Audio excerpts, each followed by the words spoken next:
একজন ভদ্রমহিলার চারটি ছেলে। তা ছেলেদের অনেক বয়স হয়ে যাচ্ছে, কিছুতেই বিয়ে হচ্ছে না।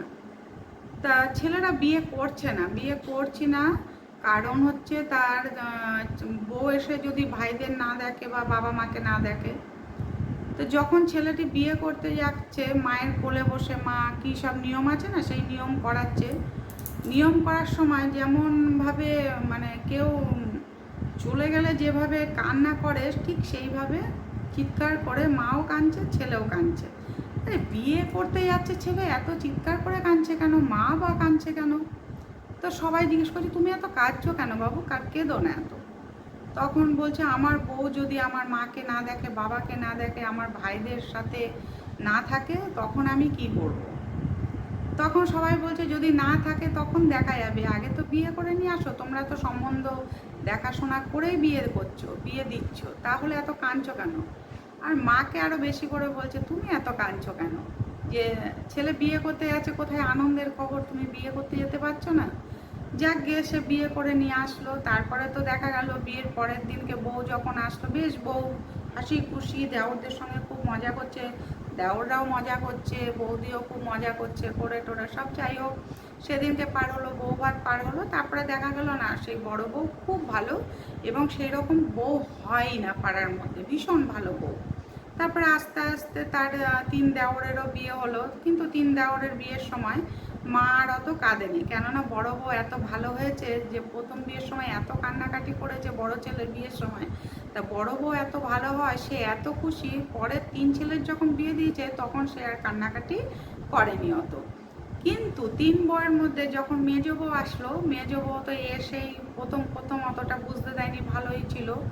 কিন্তু তার বোঝা গেল 2-3 মাস পরে যে সে কিছুতেই থাকবে না একসঙ্গে, সে তার বরকে নিয়ে বাইরে যাবে। বর যেহেতু সরকারি সার্ভিস করে, তো বরকে মানে সে মানসিক অত্যাচার, বর কিছুতেই তার ভাইদের ছেড়ে, দাদাকে ছেড়ে, বৌদিকে ছেড়ে, মা বাবাকে ছেড়ে যাবে না। কিন্তু সে তার বউ কিছুতেই ছাড়বে না, তার বরকে নিয়ে সে আলাদা যাবে, সে আলাদা খাবে। তখন বাধ্য হয়ে মা বাবা বললো, ঠিক আছে বাবা, তুই যা, তুই তোর নিজের জীবন বাঁচা, তারপরে তুই আমাদেরকে দেখবি। তো 3 ছেলের মধ্যে ওই বড় ছেলের বউই যে অমায়িক হয়েছে, ভালো হয়েছে। তারপরে যে 3টে ছেলের বউ হয়েছে, তারা নিজেদের স্বার্থ ছাড়া কিছু বোঝে না। শ্বশুর শাশুড়িকে যদি মাঝে মধ্যে করেও, কিন্তু বড় যা বা দাদা ভাই বা তাদের ছেলে মেয়েদের একদম পছন্দ করে না। কেননা বড় দাদার রোজগারটা একটু কম ছিল, মায়ের বাবার যে পেনশন ছিল, পেনশনে বড় দাদার সংসারটা কিছুটা চলতো, কিন্তু তাদের ওই হিংসাটা ছিল যে দাদা কেন মায়ের টাকাটা, বাবার টাকাটা নেবে, কেননা দাদার কাছেই তো বাবা মা খাচ্ছে, তোমরা 3 ভাই তো নিজেদের মতো তাদেরকে ছেড়ে চলে গেছো। তখন সংসারটা যদি দাদা চালায়, দাদার যদি ক্ষমতা না থাকে, তাহলে বাবা মা যদি তাকেই টাকাটা দেয়, তাহলে তোমাদের সমস্যা কোথায়, তাহলে বাবা মাকে তোমাদের দেখা উচিত। তাই সবাই পরে আলোচনা করতো যে বড় ছেলের বিয়ের সময় যেমন কান্নাকাটি করেছিল মা, তার জন্যই হয়তো বড় ছেলের বউটা এত ভালো হয়েছে, শ্বশুর শাশুড়ি কত সেবা করে, কত ভালোবাসে। কিন্তু আর 3টে বউ এসছে, দেখো 3টে বউই তো একদম রত্ন হয়েছে, তাদের স্বামীদের দিয়ে সমস্ত কাজ করায়, ঘর মোছানো, বাসন মাজানো, কাপড় কাচানো।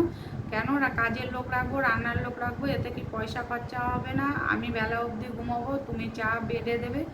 তো এই করে করে তাদের সংসার আস্তে আস্তে চলতো। মা বাবা পরে খুবই দুঃখ করতো সবার কাছে যে আমার 4টে ছেলে, ভেবেছিলাম সবাইকে নিয়ে মিলেমিশে, বউদের নিয়ে, নাতি নাতনিদের নিয়ে সবাইকে মিলেমিশে আনন্দ করব। বড় বউটা তো বেশ ভালোই হয়েছিল, বড় বউ তো চেয়েছিল সবাইকে নিয়ে একসঙ্গে মিলেমিশে থাকতে।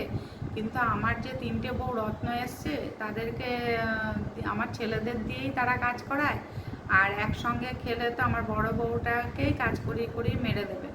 তাই আর ওরা ওদের মতো আলাদা আলাদা খাক, আমি আমার ছেলের বউ, বড় ছেলে, নাতি নাতনিদের নিয়ে আমরা 2জন বেশ ভালোই আছি, ওই রকমই থাকবো। তবে যতটা অহংকার করতাম আমার ছেলেদের নিয়ে, যে আমার ছেলেরা কখনো আলাদা হবে না, আমার ছেলেরা সবাই মিলেমিশে থাকবে, সেই অহংকারটা আমার ভেঙে গেল। পরে সবার কাছে গল্প করতো। তো সে অহংকার করে কিছু লাভ নেই, যার ভাগ্যে যেটা থাকবে সেটা তো হবেই।